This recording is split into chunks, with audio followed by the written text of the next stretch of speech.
성부와 성자와 성령의 이름으로 은총이 가득하신 마리아님 기뻐하소서. 주님께서 함께 계시니 여인중에 복되시며 태중의 아들 예수님 또한 복되시나이다.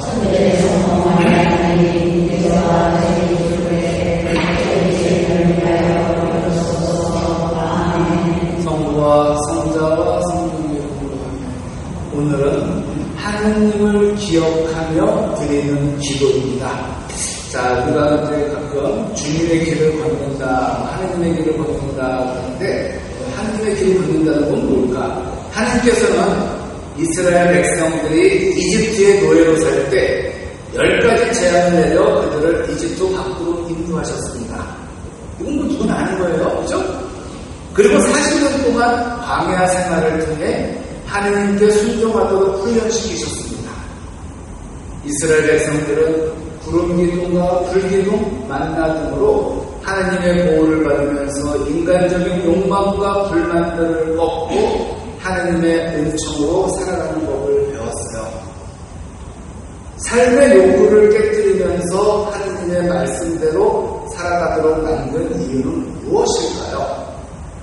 하느님께서는 이스라엘 백성들에 대한 기대가 있으셨어요. 여러분들도 자녀들에 대한 기대가 있죠? 있어요. 하나님도 마찬가지로 우리에 대한 기대가 있다는 거죠. 하나님의 백성으로서 사명이 있다는 것을 깨닫게 하고 축복의 통로가 되어 말씀을 온천하에 전하기를 바라신 겁니다. 축복의 통로. 지난주에 그랬죠. 거저 받았으니 거저 주어라. 거저 받은 게 뭐예요? 은총이죠. 은총을 받았으니 너도 은총을 주는 사람이 되라는 뜻이거든요. 즉 은총의 통로가 되기를 바라는 거예요. 근데 가끔 이 은총, 축복이 나한테 왔는데 여기서 막혀. 그럼 어떻게 돼요? 보이면 썩는다 그러잖아요. 자, 그런 인생을 살도록 하나님께서는 이스라엘 백성들에게 말씀을 따라 사는 훈련을 시키셨어요. 우리의 욕망과 기준대로 살아간다면 그 삶에 진정한 생명이 없습니다. 우리가 아무리 애지중지하며 자녀를 기른다고 해도 그 자녀가 지금 여러분 마음대로 컸어요? 응? 지금 손 한번 들어봅시다. 지금 내 자녀는 내 마음대로 컸다. 나도 우리 아버지 마음대로 안 컸어요. 그리고 나도 우리 아버지 마음대로 컸으면 큰일 날 뻔했어요. 아버지 마음대로 안 커서 여기 되는 거지, 아버지 마음대로 컸으면 큰일 날 뻔했어요. 자, 내 자녀도 내 마음대로 안 되죠. 아무리 애주중지 자녀 여러분들 정말 손주들 있잖아요. 손주만 해도 어떻게 내 마음대로 되잖아. 내가 이 브랜드를 입고 뭐. 근데 걔가 좀 바꿔봐. 5살 됐는데도 내 마음대로 안 돼요. 애들이 언제가 제일 이쁜 것 같다. 조카 둘을 켜고, 내가 친구는 아니지만 조카 둘을 보면서 느끼고 애들이 제일 이쁠 때는 돈보다 스티커를 좋아해. 돈하고 스티커를 주면 스티커를 잡을 때가 있어요. 그때는 참 이뻐요. 근데 어느 순간 스티커를 버리고 돈을 집을 때 그때부터 내 맘대로 안 돼. 돈 맛을 알아. 스티커 애들 참 좋아하잖아요. 스티커 어딜 다 붙이죠. 심지어 제 차에도 붙어있고 막 그래요. 근데 어느 순간에 스티커가 재미가 없어. 이제 애들 돈 맛을 알아. 이때부터 내 맘대로 안 돼요. 그리고 전혀 생각도 못했던 결과들이 툭툭 튀어나올 때가 얼마나 많은지 모르겠어요. 근데 조카하고 이럴지언데 자녀들은 오죽하겠어요. 하나님께서는 이스라엘 백성들이 축복의 통로로 살아가기 위해 훈련시키시면서 조금만 편해지면, 조금만 여유가 있으면 옛 습관으로 들어간다는 죄의 속성을 이미 알고 계셨어요. 여러분 성경 잘 보세요. 탈출교 보면은 조금만 살만 하면 얘는 이상한 짓을 해요. 그죠? 조금만 좀 이제 여유가 생기고 좀 잘할 수 있을 것 같을 때 엉뚱한 짓을 해요. 힘들 때는 안 해요. 그러니까 우리도 마찬가지예요. 우리 삶도 성공할 때가 더 무섭지 힘들 때가 무섭게 시력을 엮어주면 안 나요. 근데 제일 죄의 나라로 갈 때가 성공했을 때. 그래서 계명을 주신 거예요. 지키지 않으면 안 되는 굉장히 중요한 것을 담아주신 거죠. 또한 절기를 통해서 하나님의 은총을 기억하도록 하셨고, 이거는 뭐 이스라엘도 그렇고 우리나라도 그렇죠. 우리나라도 좀 절기가 있고 특별히 어떤 명절이라는 게 있잖아요. 명절이 뭐예요? 기억하는 거예요. 조상님들의 의공을 기억하자는 것이지 허례허식하고 가오잡으라고 이렇게 상다리 해서 집안 싸우라게 하는 게 아니라 그래도 이날만이라도 가족들이 모여서 부모님을 기억하면서 하고 또 가족들이 화목한 시간을 보내라는 거죠. 안 그러면 지금 우리 1년 12달 지금 만나기도 힘들어요. 이제 가족들이 왜 명절을 안 지내요? 투덜투덜 욕하면서도 가서 그 음식을 해야 그래도 가족들이 좀 보는데 이제 편하게 살자고 제사도 안 지내고 그러면서 이제 가족들 보는 게 힘들어요. 그래서 가시분이 저희는 이제 천주교식으로 하고 있어요. 천주교식을 어떻게 하는 거예요? 여기서 이상한 드리면 되는 거죠. 아니 솔직히 연도도 안 받죠. 그리고 음식할 때는 돈도 얼마 들었어요? 최소 몇십만 원 들지 않아요? 근데 천주교식하니까 2만 원 떼고 2만 원 미사 학교 미사에 2만 원 딱 내고 천주교식을 했으면 음식 갖다가 계산해서 내야지 라고 말하면 안 되죠. 저는 자 하여간 그런 거는 인간적인 욕망에 빠지지 않도록 인도하셨는데 하나님의 길을 가다 보면 기쁘고 즐거운 일뿐만 아니라 험난하고 어려운 일도 생깁니다. 이게 우리가 지금 잘못 알고 있는 것 중에 하나예요. 처음에 신자들을 여러분들이 데려오는데 잘못 데려와요. 성당 가서 기도하면 참 축복 많이 받아, 축복 많이 받아 이 얘기만 하니까 속아서 오는 거지. 그 여러분들은 성당 다니까 좋은 일만 생깁니까? 아니잖아요. 그렇게 부셔오니까 이 사람들이 성당 왔는데 교통사고 났어. 성당 왔는데 구도 났어. 그러니까 내가 성당 가서 지금 조상님들이 노래 배웠다고 엉뚱한 생각하는 거죠. 성당 가자. 성당 가면 좋은 일도 있지만 힘든 일도 있지. 그치만 힘든 일이 있을 때 우리는 이겨낼 힘이 생겨. 왜 기도할 분이 계시잖아. 뭐 힘든, 성당 다닌다고 뭐 좋은 일만 생기면 다 성당 가는 게 하면서 이렇게 좀 현실적으로 되어야 되는데 성당 가면은 정말 좋은 일 생기고 축복 많이 받고 성당 가도 병도 걸릴 수도 있고 살아날 수도 있다고 얘기를 해줘야 맞는 거 아니겠어요? 근데 우리가 엉뚱한 얘기를 하는 거죠. 험난하고 어려운 일이 생겨요. 그러나 그러한 일도 웃어넘기며 하느님의 말씀을 따라 견뎌내는 것이 진정 하느님의 백성된 삶이라고 할 수 있죠. 그런 걸 얘기를 해줘야 되는데 엉뚱한 얘기만 하면 안 된다는 거예요. 지나온 삶들을 돌아보면 늘 느끼는 것이 말씀을 따라 산 삶이 참 아름답다는 것이죠. 우리는 알아야 합니다. 우리가 겪고 있는 현실의 고통이 우리 인생을 한 단계 성숙시키는 계단이 될 것이며 우리가 누리는 풍요는 다른 사람을 도우며 복된 인생을 살게 하는 수단이 될 거라는 것을 말이죠. 여러분들 돌아보세요. 그 힘든 시기가 나를 성장시키고 성숙시킨 것이지 아주 좋았던 시기는 잘 생각도 안 날 거고 그리고 그거는 오히려 그때 내가 많이 하나님과 멀어졌다는 생각도 들 거예요. 하나님을 기억하세요. 첫째, 신명기를 통해 하나님께서는 절망과 좌절이 찾아올 때 낙심하지 말고 하나님을 기억하라고 말씀하세요. 리멤버. 정신없이 살지라도 반드시 기억해야 할 것은 하나님입니다. 신명기 6장 1절에서 2절 말씀입니다. 이는 너희가 건너가 차지하게 될 땅에서 실천하도록 너희에게 가르치라고 주 너희 하나님께서 명령하신 계명과 규정들과 법규들이다. 그것은 너희와 너희 자손들이 평생토록 주 너희 하나님을 경외하고 내가 너희에게 이르는 그분의 모든 규정과 계명을 지켜 오래 살게 하는 것이다. 오래 살게 하는 것. 어느 상황에서도 하느님과 하느님의 말씀을 잊어버려서는 안 됩니다. 칠흑 같은 어둠 가운데서도 태양이 빛나는 밝음 가운데서도 살아계신 하느님을 잊어서는 안 돼요. 우리는 바쁘게 살다 보면 하나님을 잊어버릴 때가 많습니다. 조금만 지치고 힘들면 하나님 도대체 어디 계신 겁니까? 하고 불평하고 인생이 잘 풀리면 다 내가 잘나서 그런 줄 알고 하나님을 찾지 않아요. 참 우리가 속담부터 맞아요. 잘 되면 집 사시고 못 되면 조상 사시라고 힘들 때는 하나님을 그렇게 찾다가 잘 되면 항상 잊어버려. 만약에 이런 경우 있죠.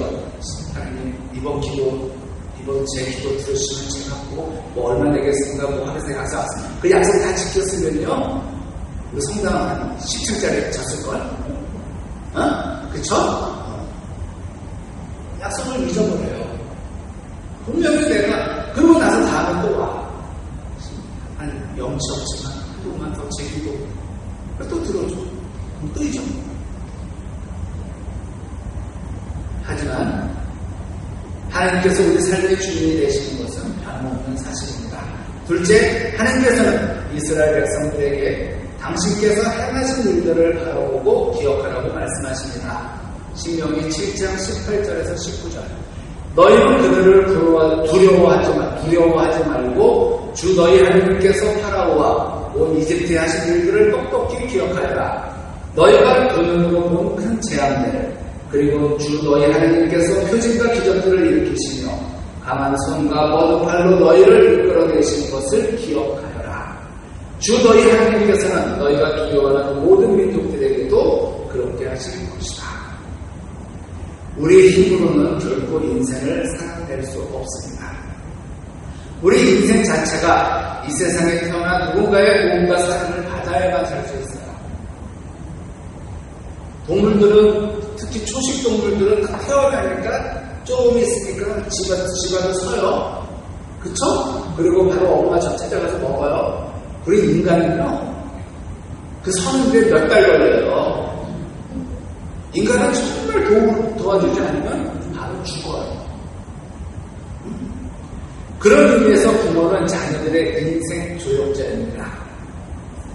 부모의 한없는 사랑과 도움으로 일어서고 힘을 얻어요. 근데 잘 때 나중에 어떻게 돼요? 다 지가 잘나서 큰 줄 알죠. 근데 여기 계신 부모님들은 그렇죠. 근데 여러분들이 어렸을 때도 똑같아요. 뭐 나는 어렸을 때 잘했을 것 같아요. 아니에요.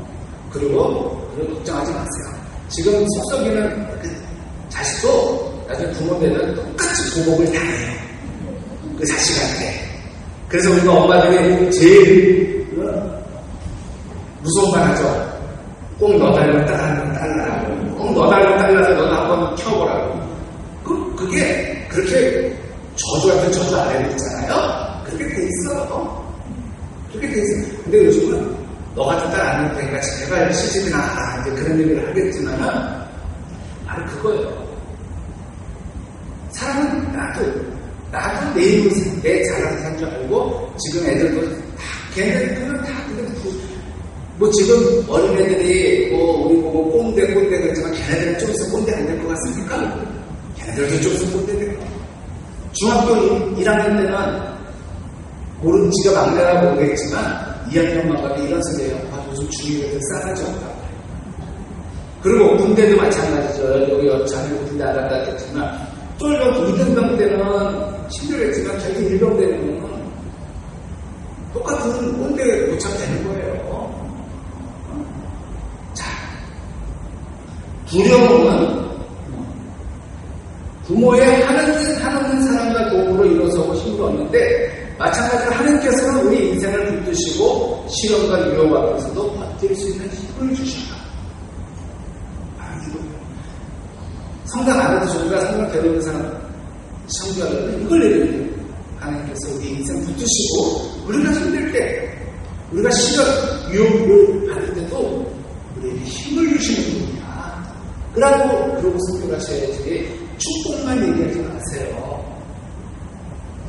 그러니까 성당 왔다가 또 딴 데 가는 거예요. 왜? 딴 데 가서 딴 데가 더 센 거 같아. 더 끝까지 좋은 거 같다가 끝까지 좋은 데 찾아가는 거예요. 결국은 이런 사람들은 돌고 돌아서 이상한 데 가는 사람들 많죠. 왜? 복만 찾다 보니까. 근데 어디도 복만 주는 데는 없어요. 두려움은 문제를 크게 만듭니다. 두려움이 우리 마음을 짓누를 때 하나님께서 우리에게 행하셨던 일들을 기억하며 이겨낼 수 있어요. 그래서 그 성경에서 계속 두려워하지 마라, 두려워하지 마라 360번 이상 얘기하는 거예요. 사랑해라, 사랑해라보다 두려워하지 마라가 더 많이 성경에 써져 있고, 제일 많은 거는 걱정하지 마라, 근심하지 마라, 이게 더 많고. 그러니까 우리 삶이 걱정과 두려움의 연속이라는 거예요. 그리고 우리는 또 없는 걱정도 만들어서, 지금 여기 앉아 계시지만 지금 머릿속에 일단 점심 뭐 먹을까 걱정이죠. 그러니까 걱정도 사소하고 걱정도 활자고. 자, 하나님께서 이집트 노예로 있던 이스라엘 백성들을 인도하여 내셨을 때 10가지 재앙을 내리시면서 하나님을 기억하게 하셨어요. 그들의 구원이 하나님께 있음을 잊지 않게 해주셨습니다. 셋째, 하나님께서 지금까지 우리의 길을 인도해 오신 것처럼 앞으로도 똑같이 인도하실 거라는 사실을 잊지 마세요. 신명기 8장 2절, 너희는 이 40년 동안 광야에서 주 너희 하나님께서 너희를 인도하신 모든 길을 기억하여라. 그것은 너희를 낮추시고 너희가 당신의 계명을 지키는지 지키지 않는지 너희 마음속을 알아보시려고 너희를 시험하신 것이다. 시험이라는 말이 나와요. 우리는 주님의 기도에서 유혹에 빠지지 않게 해달라고 그러죠. 근데 계시록은 뭐라고 해요? 시험에 빠지지 않게 해달라고 하거든요. 우리하고 시험하고 거기 시험하고 달라요. 거기 시험은 유혹에 가까운 시험이고, 유혹을 말하는 시험이고, 우리에게 시험은 테스트예요. 테스트. 우리에게 시험은 유혹이 아니라 테스트. 얘가 이기나 안 이기나 한번 시험해보는 거예요. 이런 시험이에요. 유혹이 아니라. 너희를 시험하신 것이다. 너희를 유혹하시다는 뜻이 아니라 너희를 테스트. 우리가 이제 자동차 같은 거 만들면 얘가 충돌 시험이라든가 이런 거 해야 안 해요? 하죠? 얘가 얼마나 이속돼서 어떻게 되는지 시험한단 말이야? 이런 걸 테스트라고 그러거든요? 바로 이런 테스트를 말하는 거지, 계시록에서 말하는 시험이 아니에요. 우리의 시험은 이스라엘 백성들은 40년이라는 세월을 광야에서 보냈습니다. 옷이 헤어지고 신발이 떨어졌어요. 그러나 그들은 굶어 죽지 않았습니다. 하나님께서 날마다 만나와 메추라기를 내려주시고 구름 기둥과 불 기둥으로 보살펴 주시고 눈동자와 같이 보호하며 인도해 주셨기 때문이죠. 그런데 여기서 욕심을 부리는 거 어떻게 돼요? 썩는 거예요. 만나가 썩었잖아요. 축적해두면 바로 욕심을 부리지. 우리는 일용할 양식을 달라고 기도하지 욕심을 채워달라고 기도하는 게 이러한 양식이 내게 필요한 거예요. 하나님은 우리의 필요를 채워주시는 분이지 우리의 욕심을 채워주시는 분이 아니에요. 혹시 여러분들이 기도하다가 안 들어주는, 왜 하나님은 내게도 안 들어주시지? 그러면은 잘 보셔야 돼. 이게 나한테 필요한 것인지 자신과 욕심인가요? 자, 하나님의 백성의 정체성. 우리는 우리 자신이 누구인지를 똑바로 알아야 합니다. 사람은 많이 알고 많이 가지면 교만해지기 쉬워요.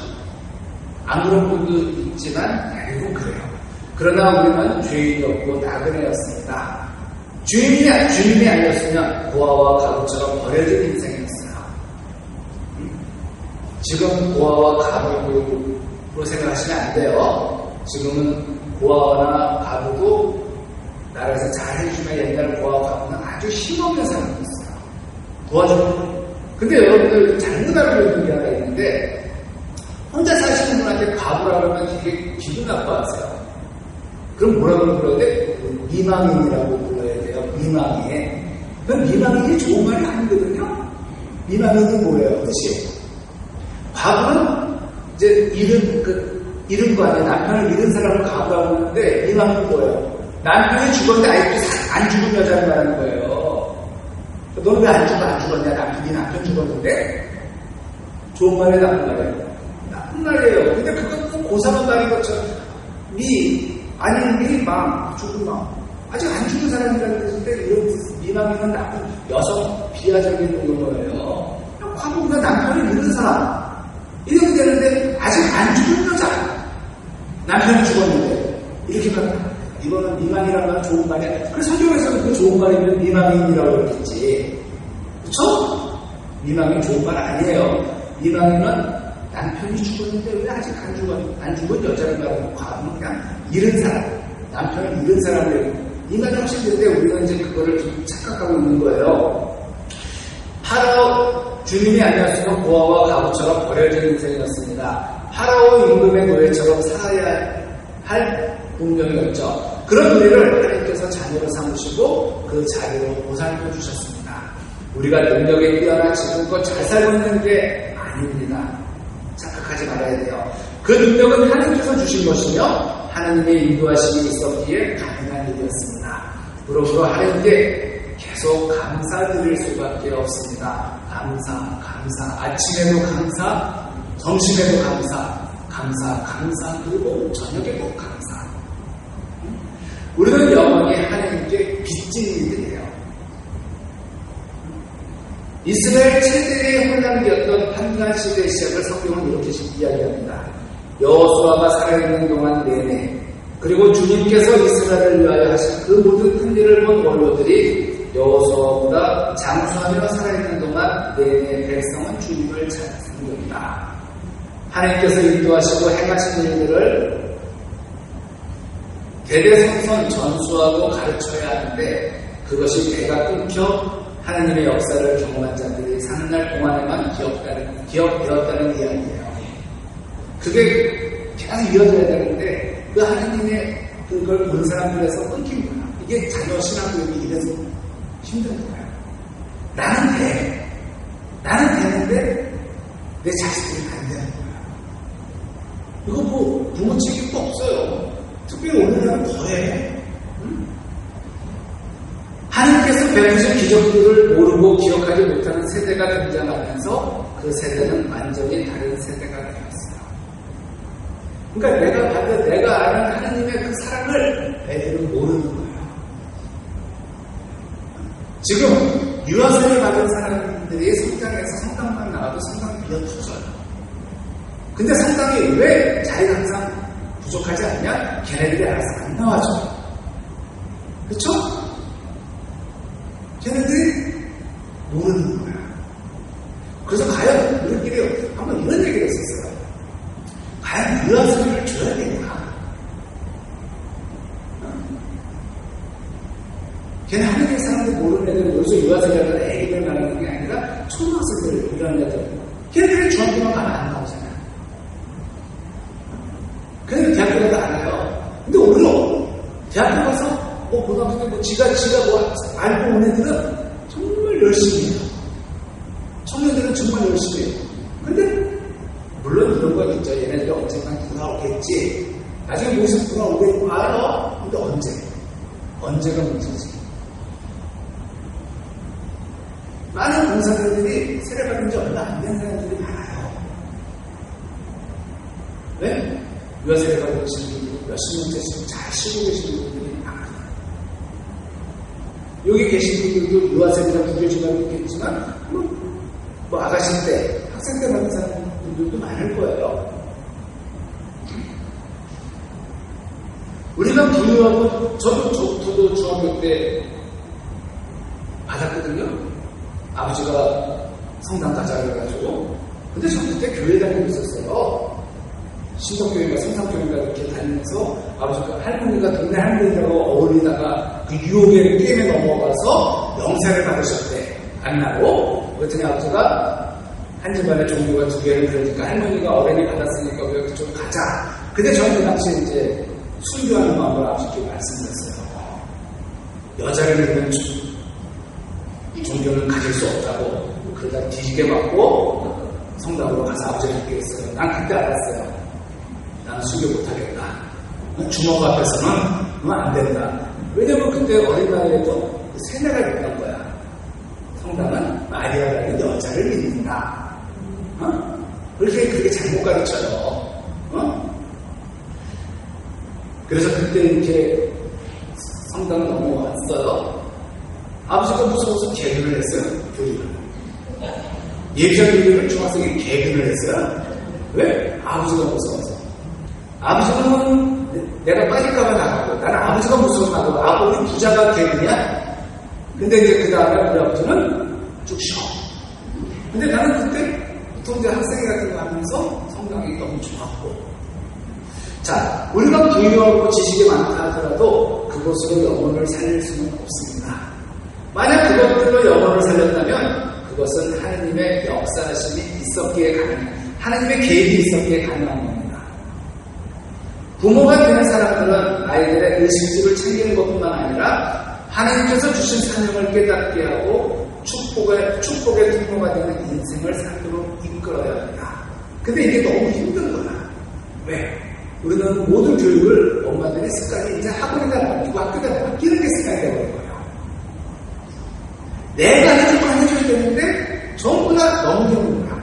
그리고 부모는 돈만 학원비만 내고 학교에 그만 내면 되는 거죠. 즉 쉽게 말해서 가정에서 뭔가 교육이 이루어지고 있지 않아요. 가정에서도 교육이 이루어져야 되는데 신앙교육이든 인성교육이든 그런 게 이루어져야 되는데 가정에서는 그런 교육을 이미 포기했어요. 그냥 선생님들한테 신부님한테 어디한테 그러니까 안 되는 거죠. 1차 교육은 가정에서 이루어져야 되는데 가정에서 그렇게 지금 많이 포기해요. 어린이집이 가요. 필요하겠지만 거기서 과연 그것 때문에 좀 뭔가 많이 망가진 거 아닙니까? 아이들이 엄마 품에서 배워야 될 것도 있는데 너무 어린 나이에 뛰어노는 건 아닌지 모르겠어요. 그리고 엄마들은 여기 와서 브런치 먹고 있어. 브런치. 진짜 브런치가 또 한두 푼이야? 아이고. 뭐 브런치가 18,000원씩 나니까? 그러니까 그거 먹고 수다 떨고 있어. 그러면서 애들 교육 생각해. 그 뭐야? 그 감시하고 그것도 더 내가. 정말 애들은 엄마 스킨십 품에서 이렇게 배우는 것도 있는데 그래서 그것이 많이 힘든 것 같아요. 우리 삶을 인도하시는 하나님을 증언하고 가르치며 자녀의 삶 속에서 경험하도록 해야 합니다. 우리가 누구였는지를 잊지 마세요. 교만이 찾아오면 얼른 하나님 앞에 와서 회개하셔야 합니다. 오늘날 한국교회는요, 뭘 잃었냐? 여러 가지를 잃었지만 감사를 잃었어요.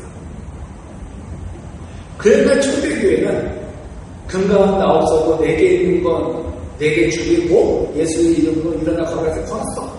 지금 우리는 금강도 많아요. 교회 재산도 많고 건물 땅도 많은데 그런 게 없어요. 힘이 없어진 거예요. 이를 예수님의 이름으로 해야 되는데 다른 걸 하려고 하다 보니까 그래. 이건 제 얘기가 아니라 요한 크리스토토 성인이냐 토마스 아퀴나스 성인이냐 헷갈리네. 뭐 그래. 정말 부유와 풍요 속에서 하느님의 잊었어요. 예수님의 이름을 잊었어요. 화보를 잊었어요. 그저 세상적으로 잘 살면 되는 것이라고 여기고 그것을 인생 최대의 목표로 삼고 살아갑니다. 자, 하느님께서 기대하는 인생은 어떤 인생입니까? 로봇다리 김세진이라는 수영선수가 있었어요. 로봇다리는 다리가 한쪽 다리가 없다는 거죠. 그는 태어날 때부터 오른쪽 무릎 아래와 왼쪽 발목 아래 그리고 손가락 3개가 없는 사람이었어요. 그러니까 선천적 장애인인 거죠. 뭐 사고로 나는 게 아니라 생후 6개월에 보육원에 자원봉사를 갔던 양경숙 씨를 만나 입양되었어요. 그렇게 나서 이제 부모에게 벌을 받고 근데 이런 애를 또 입양한 여자가 또 누구예요? 우리 상상을 할 수 없는 일이죠? 그는 어머니에 대해 이렇게 고백합니다. 내가 여기까지 올 수 있었던 것은 잊을 수 없는 어머니의 가르침이 있었기 때문입니다. 제가 넘어질 때마다 들려주신 어머니의 말씀이 오늘의 나를 만들었습니다.